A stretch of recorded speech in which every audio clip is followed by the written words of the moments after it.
everyone, and welcome to the very first Q&A. I'm a producer on Radio Outcast and your host, Anne. In this show, as some bonus content for our lovely patrons, that's you, I ask questions to the cast and crew and then pester them until they send me their responses. Alright, so let's start with some questions just for the cast. Number 1. What has been your greatest challenge in playing your character or characters, and what strategies do you use to overcome it? My greatest challenge with playing Jesse most definitely was that accent, which I think is pretty obvious. Jesse's from Kansas, so he's not even from the South, the part that I'm from, because I'm from like Georgia, around there, around that way.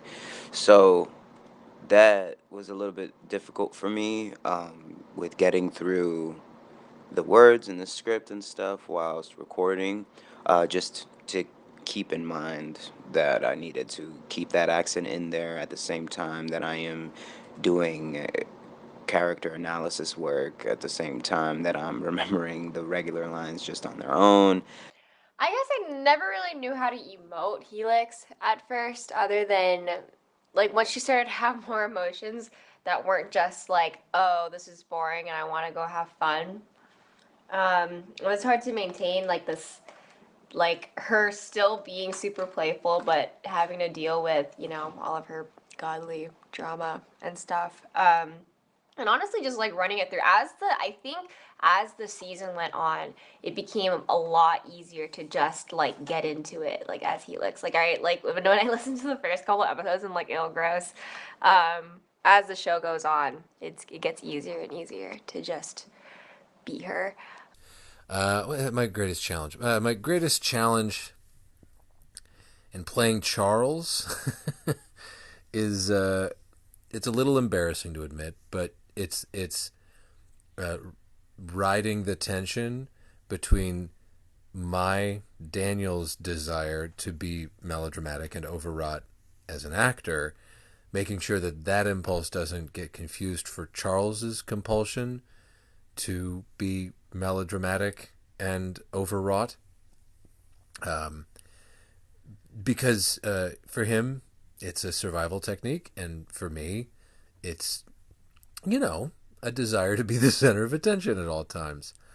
And that's the strategy that I use is that I think in terms of why is Charles behaving the way that he is? Well, his stakes are much higher.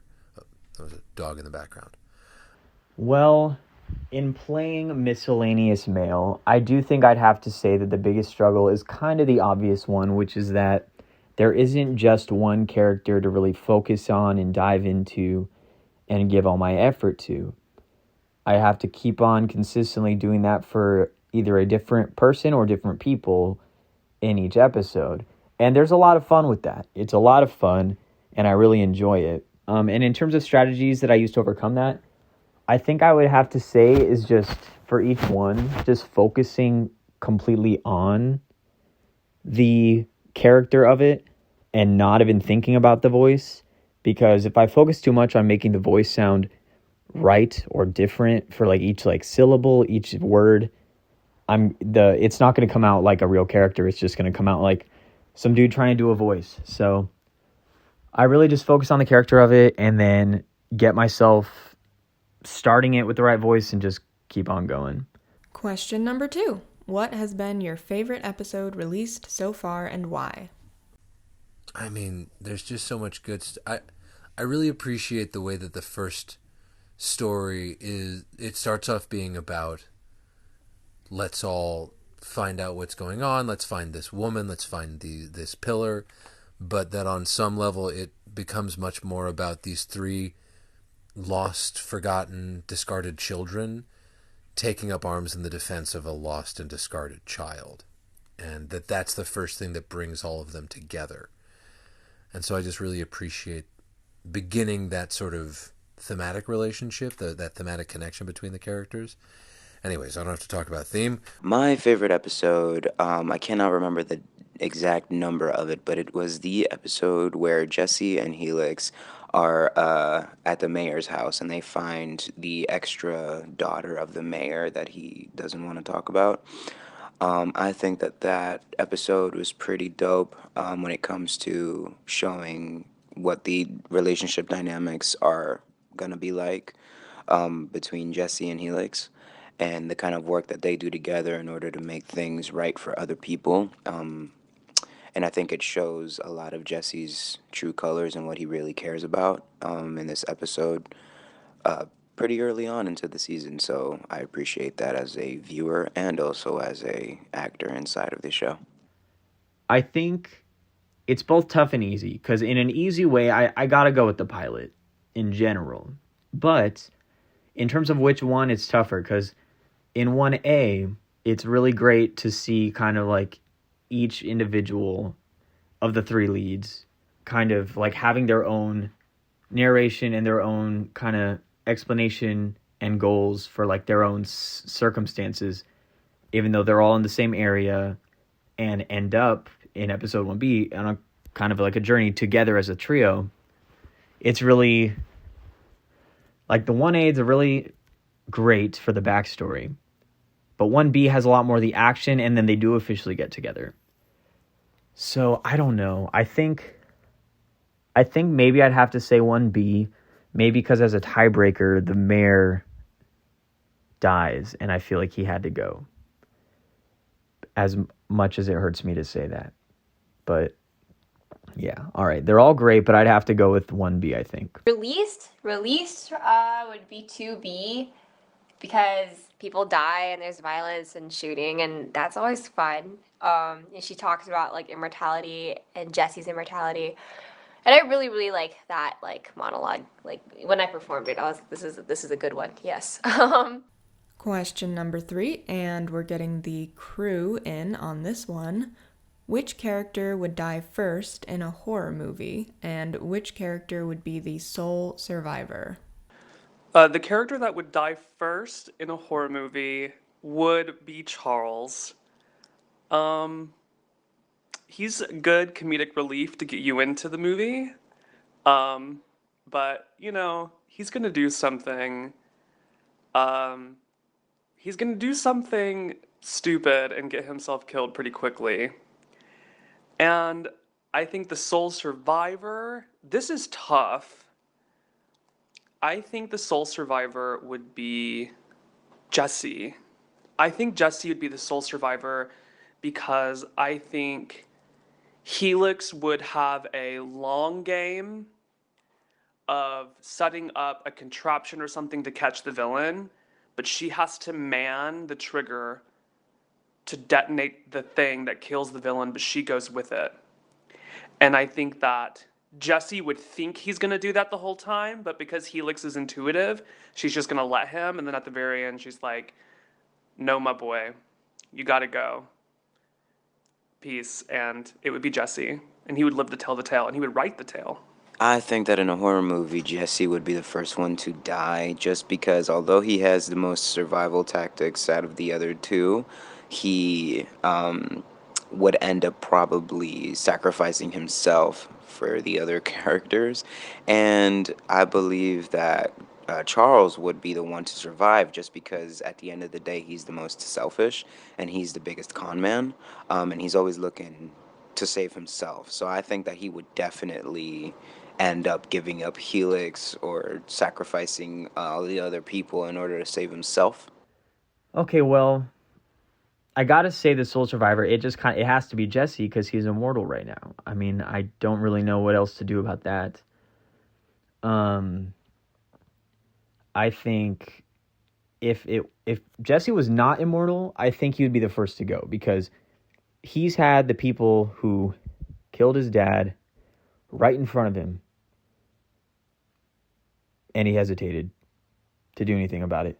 So I respect Jesse, and I respect his code, but you know what?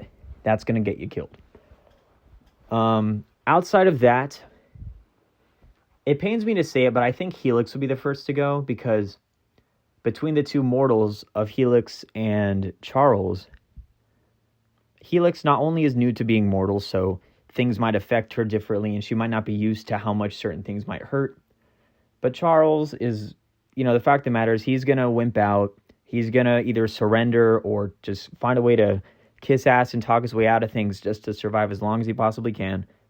And Helix is more likely to stand up for herself and get herself into trouble. So, yeah, being as it made it, the current circumstances are that Jessie is immortal. I'd have to say Helix goes first, unfortunately, even though we all would love for it to be Charles. All right, that was a tough one. Okay, if we're talking about, like, actual, like, you know, thematic cliches of, like, who dies first and who survives, then the person who dies first is probably Emmy, because she's the, you know, she's the sexually charged, you know, sensual character with a bad attitude. So she would die first, and Helix would be the, you know, final girl character. If we were talking about things like that, if we were talking about practicality, the person who would die first would probably be Helix. Like, Helix would probably die first. I feel pretty strongly about that. I think she would die first. Jessie would either survive or die halfway through by doing something heroic and dumb and brave and self-sacrificial. And Charles would make it second to last, purely out of being that character who, like, weasels his way to survive until, you know, fate decides otherwise for him. Coda would be the lone survivor in that in that instance. I feel like Coda is the only one who survives at the end. Final answer. I think me or Helix. I think Helix for sure would die first if she didn't have her immortality, because she'd be like, "Oh my God, that's still on over there. Let's go investigate it." And then she would go die. I think Charles would be the sole survivor, because he would trick everybody into dying for him, and he would survive last. Like, I think Jessie would get tricked somehow by Charles, even though Jessie, like, would physically be the most capable of surviving. It's kind of like Train to Busan, even though that guy ended up dying, but, like, that one guy who just kept, like, emotionally manipulating people, and then he, like, survived pretty long.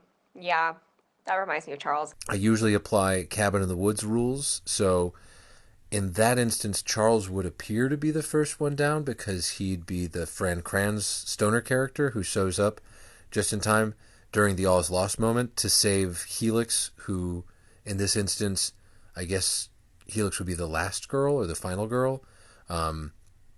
Charles would show up to save her from the redneck zombie torture cultists. Question number 4. Who is the objectively hottest character, and why is it Emmy? Well, this one's rough because I hate to do this to all of my characters, but, you know, despite the tough competition from my gruff carriage driver from the pilot, I would have to say that objectively, and I'm an honest person and I pride myself on that, objectively the hottest character is Emmy, because, I mean, and I feel like it's kind of obvious because, I mean, it speaks for itself, and you could say she speaks for herself. No one, unless they know for a fact that they're the hottest shit to roam the universe, is going to talk like that. I'm sorry, but it's just true. No one's going to talk like that if they are not absolute hot shit, and that's it. It really, like, there's no fighting it. The confidence within that, you know that she knows it. Plus, it seems like Emmy gave Helix some shit for quite a long time, and Helix stuck around, so there's always going to be a reason for that. So, hate to say it, but it's Emmy. Okay, I do genuinely think it's probably Emmy, but I don't know. Isn't Charles supposed to be like young though? Like, he's not actually an old man. He just has, like, white hair. I don't know. I've never seen a young man with, like, white hair. That might be attractive. I'm not sure. But yeah, Emmy's cute, I guess. So it is Emmy because those are kind of just the rules of the universe that we live in this place. The rules are that Emmy just is the hottest. That's just how it is.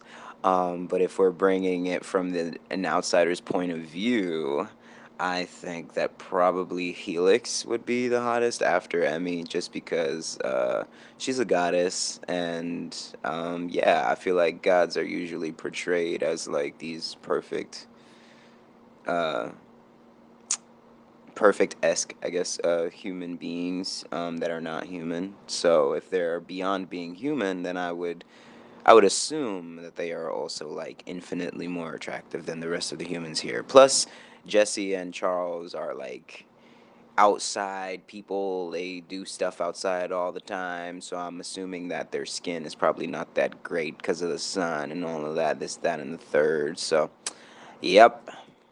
Emmy is hot the way that like a predatory wasp or like a parasitic wasp is hot. You know, Emmy is hot the way that Hexus from Fern Gully is hot. Emmy is hot the way we all think we want to be hot until we arrive at that hotness and see that we've burned away all the bridges we thought we were building to get there. So I'm going to give it to Coda, the bird, because magic birds are sexy, right? To be fair, Emmy's description, like character description, when we gave it to the artist and in like whenever we would write it down, was small, blonde, hot, HAWT. So I think, yeah, Emmy's definitely one of the hottest characters by far. That's canon. Absolutely. I think all of our characters are hot. I think Charles is hot. I think Jesse's hot. I think Helix is hot. I think Emmy's hot. But considering the fact that I went with a sexy voice and I specifically wrote her as someone that I would probably have a crush on, even though I shouldn't, I would say Spectra is probably the hottest character, and nobody else really stands against her in that sense. The hottest character objectively is. JT? Oh, 1 second. JT, what are you JT, you're telling them I'm hot, right? Hello? Emmy. It's Emmy. Yeah, exactly. I would never argue otherwise. But if I had to, I'd say DJ Furtrap. Alright, moving on to some questions exclusively for the crew. Question 5. What has been your greatest challenge in writing the show, and what strategies do you use to overcome it? I remember that way back when and stuff, like episode 2-ish, one of the biggest challenges was for episode 2. At that point, I think JT had written all but one of the Charles scenes. So I still had no idea how to write Charles. So episode 2 was really difficult because I was writing Charles's voice for the first time and trying not to mess it up. Another challenge in the writing process in general was just confidence in the material, I would say, early on. And I'm talking like that first script that I wrote without JT.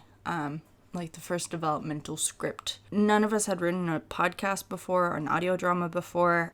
So figuring out a lot of the nuts and bolts of how to deliver the information that needed to be delivered, that was one of the biggest challenges, I would say, for the writing. What strategies do you use to overcome it? Research. I'm a big fan of research. I really think that the best way to get around a problem is to kind of dive deep into potential solutions that other people have found in the past and stitching together from those solutions your own. And communicating with like my team, JT and Anne. You know, I feel like we talked through a lot of like those early on issues that we had with like formatting, like what the fight scenes would look like, what travel would look like, what the characters' voices would be, who the characters are, and all that stuff. So just talking through things and through things, researching through things, and writing through things. I think those are like the main 3 ways to get past most challenges when it comes to writing. And by writing through things, I mean just like sucking it up and being like, okay, I'm just gonna see what happens. And whatever happens, you know, will hopefully get you towards a solution. The greatest challenge in writing Radio Outcast has to be trying to get across environment in audio drama. And one of the strategies I found most useful was sort of training a writerly muscle memory by looking at photographs and talking out loud, trying to describe them in a way that I thought was detailed and effective. And that was especially useful whenever we would write about, because they're all about real places in the show. They're based on real places.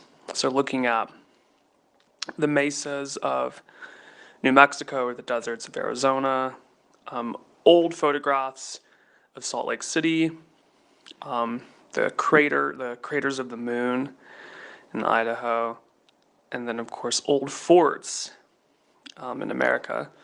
And talking about them out loud to myself at the computer, describing them, grabbing a thesaurus sometimes, and also looking up descriptions of those places written by other people and taking inspiration. Question 6, and this one's just for JT. What's your favorite part of the sound designing process? My favorite part of the sound design process, I have two, I can't really pick. The first one is the complete joyride of finding the sounds. So the script will say, a glass breaks, and then people laugh.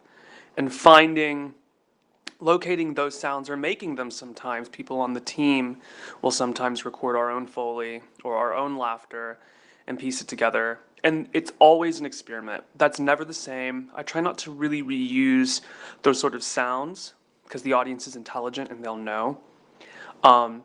So that's always a blast. And then the other part is the notes process. Whenever the draft is done and it's sent to the rest of the team, you get a brand new set of ears, two sets of new ears, that's Anne and Fernanda. They go through, they listen, and then they have creative input or problem solving that I would have never considered. And it makes an episode that otherwise might have been a C or C plus into something that feels like an A.